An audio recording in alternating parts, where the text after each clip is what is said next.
بالعالمين والصلاة والسلام على أشرف الأنبياء والمرسلين وعلى آله وصحبه أجمعين. رب اشرح لي صدري ويسر لي أمري واحلل عقدة من لساني يفقهوا قولي. اللهم ارزقنا فهم النبيين وحفظ المرسلين برحمتك يا أرحم الراحمين. والحمد لله رب العالمين. السلام عليكم ورحمة الله وبركاته.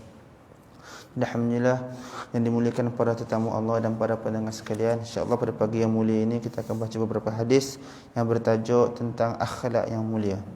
An Huzaifah radhiyallahu anhu qala sami'tu an-nabiy sallallahu alaihi wasallam yaqul inna rajulan kana fi man kana qablakum atahu al-malaku liyaqbida ruhah faqila lahu hal 'amilta min khair qala ma a'lam qila law unzur قال ما أعلم شيئا غير أني كنت أبايع الناس في الدنيا وأجازيهم فأنظر الموسر وأتجاوز عن المعسر فأدخله الله الجنة. رواه البخاري. Sayyidina Huzaifah radhiyallahu anhu berkata, beliau telah mendengar Nabi sallallahu alaihi wasallam bersabda, sesungguhnya ada seorang lelaki daripada umat sebelum kamu, apabila malaikat datang untuk mengambil rohnya, dan setelah rohnya diambil dan dia telah berpindah daripada alam dunia ini ke alam yang lain, maka dia ditanya, apakah kamu pernah melakukan apa-apa kebaikan? Dia menjawab, saya tidak tahu yang saya ada amalan sedemikian. Maka dikatakan kepadanya, renungkan kehidupan kamu dulu dan fikirkan. Dia menjawab lagi, dalam pengetahuan saya tidak mempunyai amalan yang sedemikian. Cuma dalam kehidupan dunia saya berjual beli dan bermuamalah, yakni berurusan dengan orang ramai.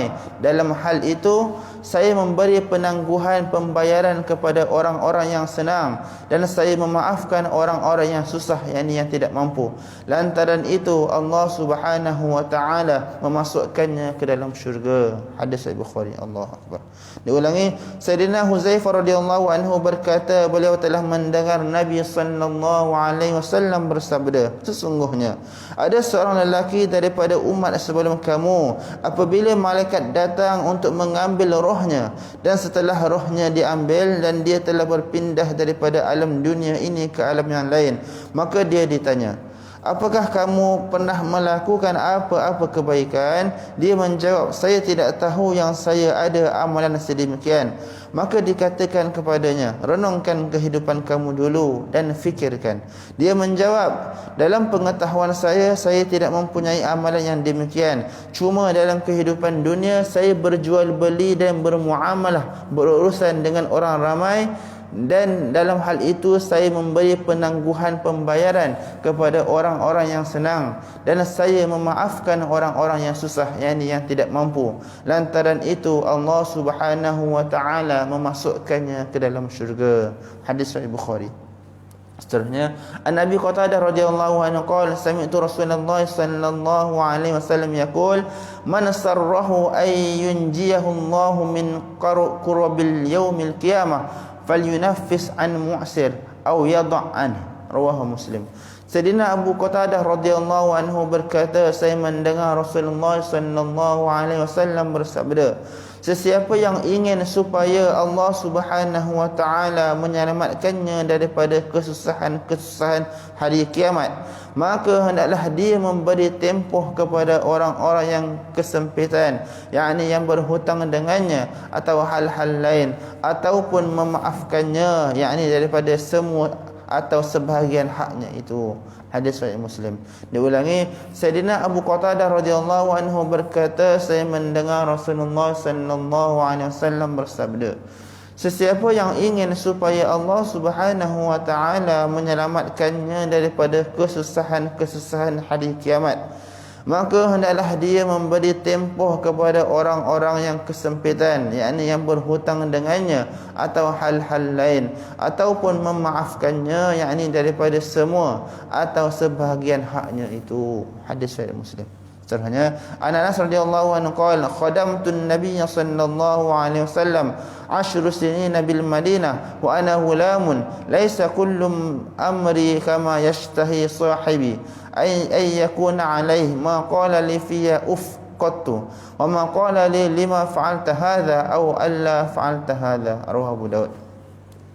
Sayyidina Anas radhiyallahu anhu berkata, saya telah berkhidmat kepada Nabi sallallahu alaihi wasallam selama 10 tahun di Madinah, dan pada masa itu saya masih kanak-kanak. Oleh itu tidaklah semua perbuatan saya dapat memuaskan hati tuan saya, yakni kerana umur saya yang masih terlalu muda, banyak berlaku kecuaian daripada saya.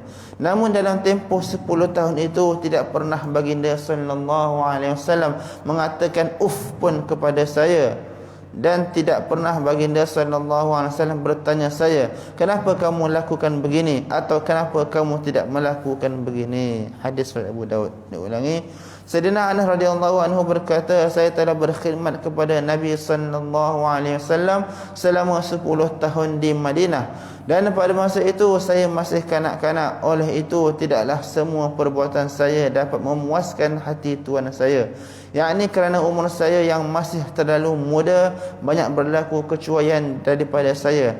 Namun dalam tempoh 10 tahun itu tidak pernah baginda sallallahu alaihi wasallam mengatakan uff pun terhadap saya, dan tidak pernah baginda sallallahu alaihi wasallam bertanya saya, kenapa kamu lakukan begini, atau kenapa kamu tidak melakukan begini. Hadis Abu Daud.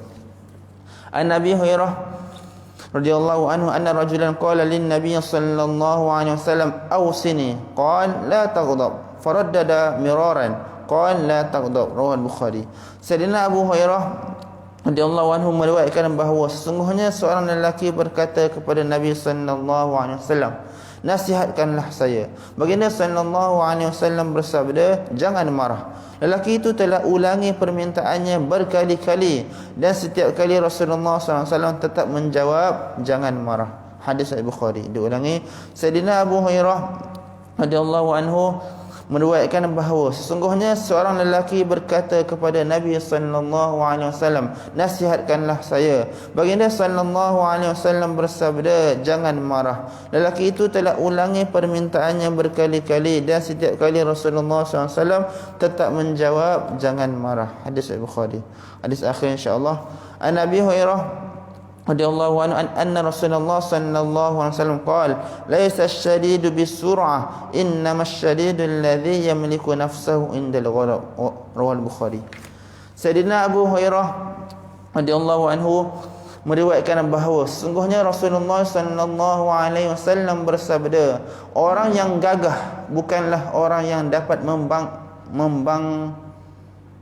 menumbangkan lawannya. Sesungguhnya orang yang gagah itu ialah orang yang dapat mengawal dirinya semasa marah. Hadis Sahih Bukhari. Diulangi, Sayyidina Abu Hurairah radhiyallahu anhu meriwayatkan bahawa sesungguhnya Rasulullah sallallahu alaihi wasallam bersabda, orang yang gagah bukanlah orang yang dapat menumbangkan lawannya. Sesungguhnya orang yang gagah itu ialah orang yang dapat mengawal dirinya semasa marah. Hadis riwayat Bukhari. InsyaAllah pengajian dapat kita amalkan dan sampaikan insyaAllah.